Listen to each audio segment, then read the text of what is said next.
शीतल और तान्या दोनों बहनें थीं, लेकिन दोनों के स्वभाव में जमीन आसमान का फर्क था। जहां शीतल एकदम शांत स्वभाव की थी, तो वहीं तान्या नकचढ़ी और घमंडी थी, जिसे अपनी खूबसूरती पर बहुत नाज था। शीतल घर के सारे कामकाज अकेले ही करती थी, तो वहीं तान्या पार्टीज और मेकअप की शौकीन होती है। एक रोज तान्या अपने कमरे में पार्टी पर जाने के लिए रेडी हो रही थी। तभी शीतल उसके कमरे में पोछा लगा रही होती है, तो तान्या जानबूझकर उसे परेशान करने के लिए वहां पर पाउडर गिरा देती है। तान्या, देखो मैंने अभी यहाँ पोछा लगाया और तुमने ये पाउडर गिरा दिया। मैं जानती हूँ ये तुमने जानबूझकर किया है। रुक, अभी बताती हूँ तुझे। मुझसे ऊंची आवाज में बात करेगी? ये ले। तान्या अपनी पेंसिल हील से उसका हाथ कुचल देती है और कहती है, ले लगाती रह तू अब फैल कर पोछा। आ मेरा हाथ। बेचारी शीतल रोती रह जाती है। तभी माया उसे आवाज देती है, शीतल शीतल, कहाँ मर गई? अरे अभी तक पोछा नहीं लगा क्या? देख रसोई में बर्तनों का ढेर लगा है, उसे भी धो ले। माया उसकी सौतेली माँ थी, जिस कारण वो शीतल को बिल्कुल भी पसंद नहीं करती थी और सारा काम शीतल से ही करवाती थी। देखते ही देखते समय बीता और माया ने दोनों लड़कियों के लिए रिश्ते देखना शुरू कर दिए।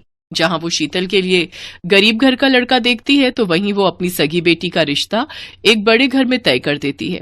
ये देख तान्या शीतल से कहती है, शीतल, मुझे तो तेरी फूटी किस्मत पर बड़ा ही रोना आ रहा है। पहले तेरी माँ तुझे छोड़कर चली गई, सारी उम्र मेरी उतरन पहनकर बड़ी हुई, और अब गरीब ससुराल में तेरी शादी। एक मुझे देख, सुंदर शक्ल, और अब अमीर ससुराल। मैंने तो शादी से पहले भी ऐश की जिंदगी जी, और अब अमीर घर में जाकर भी जीऊंगी। पता है, वहां ढेर सारे नौकर हैं, मुझे तो वहां पर भी कुछ काम नहीं करना पड़ेगा। ये तो किस्मत किस्मत की बात है तान्या। मैं तो चाहती हूँ कि तुम आगे भी खुश रहो मेरी बहन।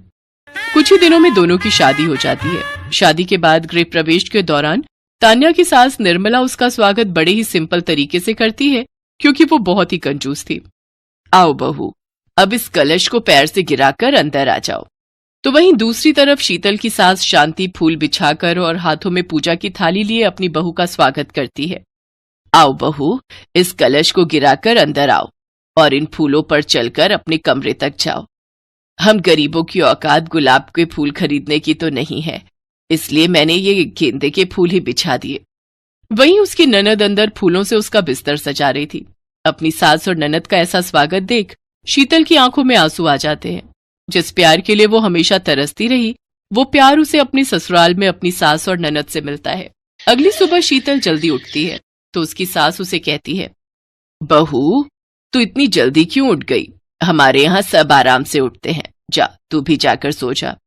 तो वहीं दूसरी तरफ तान्या अपने ससुराल में सो रही होती है, तो उसकी सास उर्मिला उसे आवाज लगाकर कहती है, तान्या बहू, उठ जा, सुबह के 5 बज गए हैं।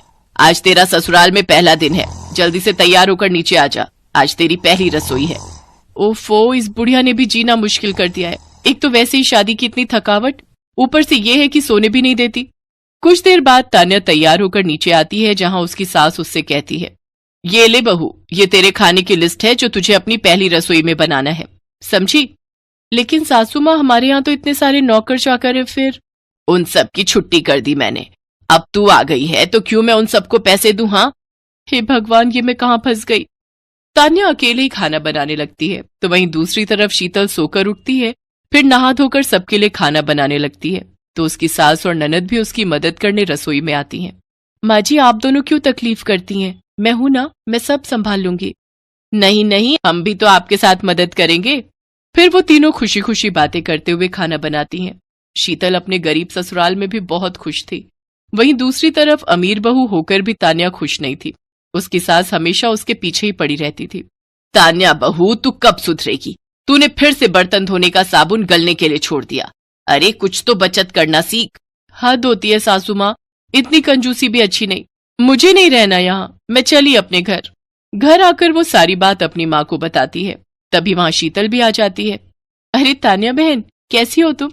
क्या तुम भी अपने हनीमून पर जाने के लिए गर्म कपड़े लेने आई हो? अच्छा, हम तो मनाली जा रहे हैं।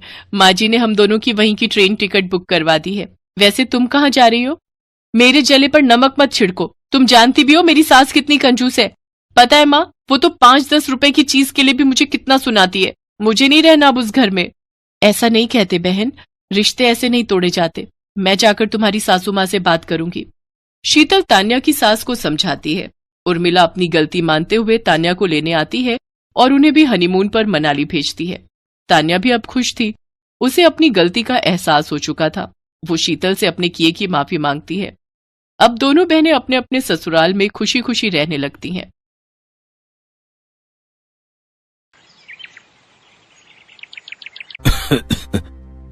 विष्णु, मेरे पास आओ बेटा। जी बाबूजी, मैं यहीं पर हूं आपके पास। एक दिन तो सबको जाना है, मेरा भी वक्त आ गया है। लक्ष्मी, तुम भी मेरे पास आकर बैठो बेटी। अब सुंदर कहाँ है? भैया रास्ते में है बाबूजी, बस पहुंचते ही होंगे। वो भी आ जाता तो ठीक रहता। तुम सबको एक जरूरी बात बतानी थी, कहीं उसके आने से पहले मेरे प्राण न निकल जाएं। ऐसा न कहिए पिताजी, आपको कुछ नहीं होगा। भैया भाभी बस आते ही होंगे। आएंगे, जरूर आएंगे वो, पर मेरे चले जाने के बाद और आते ही अपना हिस्सा मांगेंगे। अच्छे से जानता हूं उन दोनों को। तुम दोनों बहुत भोले हो और वो दोनों एक नंबर के चालाक। खैर, अब जो मैं बताने जा रहा हूं उसे ध्यान से सुनो। मैंने इस तरह बंसीलाल स्वर्ग सिधार गए और उनकी बात अधूरी ही रह गई। विष्णु और लक्ष्मी फूट फूट कर रोने लगे। बंसीलाल के 2 बेटे थे। बड़े बेटे का नाम सुंदर और उसकी पत्नी मालती थी, जबकि विष्णु उनका छोटा बेटा था और उसकी पत्नी लक्ष्मी थी। बंसीलाल हमेशा से विष्णु के घर पर ही रहते थे। विष्णु और लक्ष्मी उनकी खूब सेवा करते थे, जबकि सुंदर और मालती को तो हमेशा से बस बंसीलाल की जमीन जायदाद से ही मतलब था। जैसा कि बंसीलाल ने कहा था, उनकी मौत के बाद सुंदर और मालती वहाँ पहुँचे। विष्णु, पिताजी चल बसे क्या? जी भैया, हम अनाथ हो गए भैया। बाबूजी नहीं रहे। अब कोई बात नहीं, हिम्मत रख भाई। अच्छा ये बता, पिताजी ने जाते हुए कुछ कहा क्या? नहीं तो मतलब, अरे वही अपनी जमीन या खेत के बारे में कुछ? नहीं भैया, इस बारे में तो कुछ नहीं कहा। हाँ तो ठीक है ना, आप 2 ही भाई तो हो, आधी आधी बांट लो जमीन। भाभी, अभी पिताजी का देहांत हुआ है, ये सब बातें बाद में भी तो हो सकती हैं।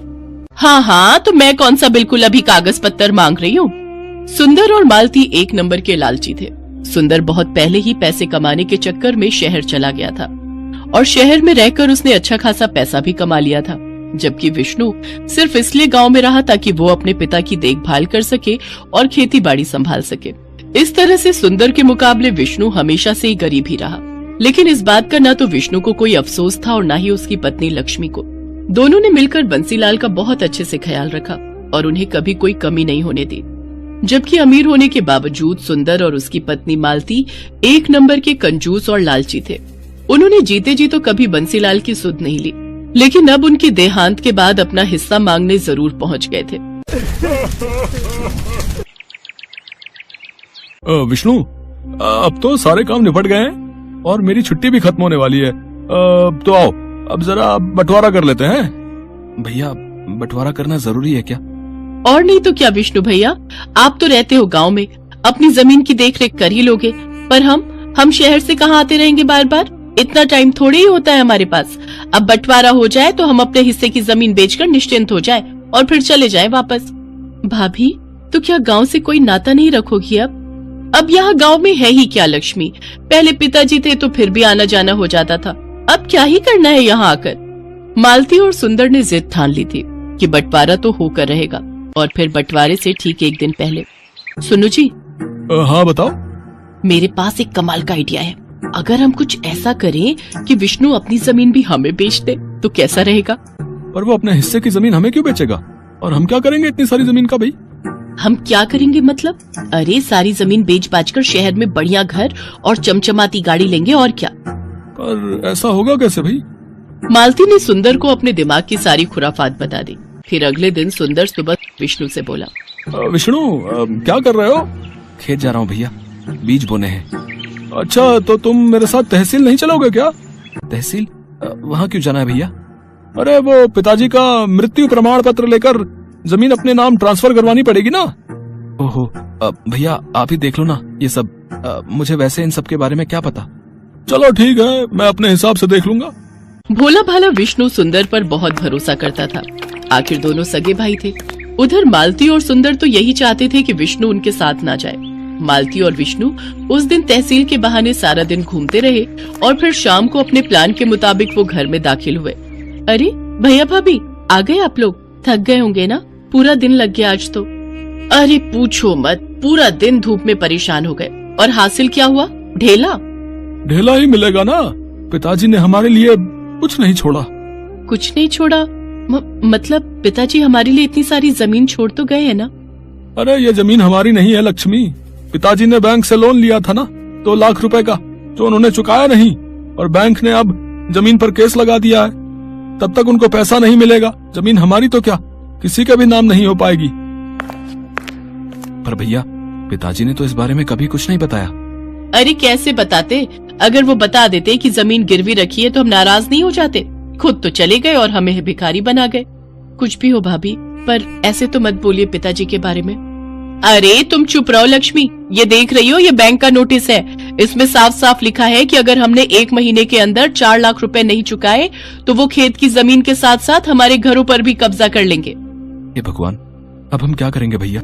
अब तो बस एक ही तरीका है विष्णु, 2 लाख तुम दो, 2 लाख हम देते हैं और जमीन बचा लेते हैं। भैया लेकिन इतना पैसा तो नहीं है हमारे पास। विष्णु और लक्ष्मी सुंदर और मालती की चाल में फंस चुके थे। वैसे एक तरीका है जिससे काम बन सकता है। हाँ, तो जल्दी बताओ ना। अगर ये दोनों अपने हिस्से की जमीन बेच दें तो काम बन सकता है। पर हम जमीन कैसे बेच सकते हैं? आप ही ने तो बताया कि जमीन पर केस है। हाँ, कोई और तो नहीं ले सकता, लेकिन हम तो ले सकते हैं। अगर तुम दोनों अपने हिस्से की जमीन हमें दे दो तो मैं अपने भैया से 2 लाख रुपए लेकर बैंक के पैसे चुका दूंगी, और फिर जब जमीन पर केस खत्म हो जाएगा तो उसे बेचकर अपने भैया के पैसे चुका दूंगी। भाभी ऐसे तो हमारे पास जमीन ही नहीं रहेगी। अरे नहीं, ऐसा मत सोचो, वो नदी के पास अपना छोटा खेत है ना, ऐसा करो उसे तुम ले लो, उसी पर खेती करो। तुम मेरे भाई हो, इतना तो मैं कर ही सकता हूँ तुम्हारे लिए। बस एक वही ऐसा खेत है जो गिरवी नहीं है। मालती और सुंदर ने बहुत गहरी चाल चली थी। उधर विष्णु और लक्ष्मी सोच रहे थे कि उनके भैया भाभी ने उनका घर बिकने से बचा लिया है। फिर वैसा ही हुआ जैसा तय हुआ था। लक्ष्मी और विष्णु ने अपने हिस्से की जमीन मालती के नाम कर दी और खुद नदी के पास वाले खेत में खेती करने लगे। फिर कई दिन बीत गए। मालती और सुंदर सारी जमीन मिलने से खुश थे, तो विष्णु और लक्ष्मी भी अपना घर बच जाने की बात से संतुष्ट थे। लेकिन वो कहते हैं ना कि जो जैसा बोता है वैसा ही काटता है। एक दिन सुबह सुबह नदी के पास वाले खेत में, लक्ष्मी, लक्ष्मी जल्दी इधर आओ। क्या हुआ जी? ये देखो, खेत में जुताई करते हुए मुझे क्या मिला? जुताई में विष्णु को एक लोहे का बक्सा मिला था जिसमें ढेर सारे सोने के सिक्के भरे हुए थे। तो वहीं दूसरी तरफ ठीक उसी वक्त शहर में मालती के घर की घंटी बजी। ये घर सुंदर का है? जी हाँ, आप कौन? हम लक्ष्मी सागर बैंक से आए हैं। आपके पिता बंसीलाल ने 4 लाख रुपए का लोन लिया था हमसे, और उन्होंने उसकी सिर्फ 3-4 किश्तें ही चुकाई हैं। हम गांव में आपकी खेती की सारी जमीन अपने कब्जे में ले चुके हैं और उसकी नीलामी करेंगे। अगर आप चाहते हैं कि हम ऐसा ना करें तो आपको सूद समेत कुल 9 लाख रुपए भरने पड़ेंगे, वो भी 3 महीनों के अंदर। सुंदर आए तो उन्हें ये बात बता देना। मालती को समझ नहीं आ रहा था कि आखिर ये सब क्या हुआ और कैसे हो गया, लेकिन सच तो यही था कि अब जाकर हुआ था असल मायने में बंटवारा। जिसने जो बोया था वही उसे मिल रहा था।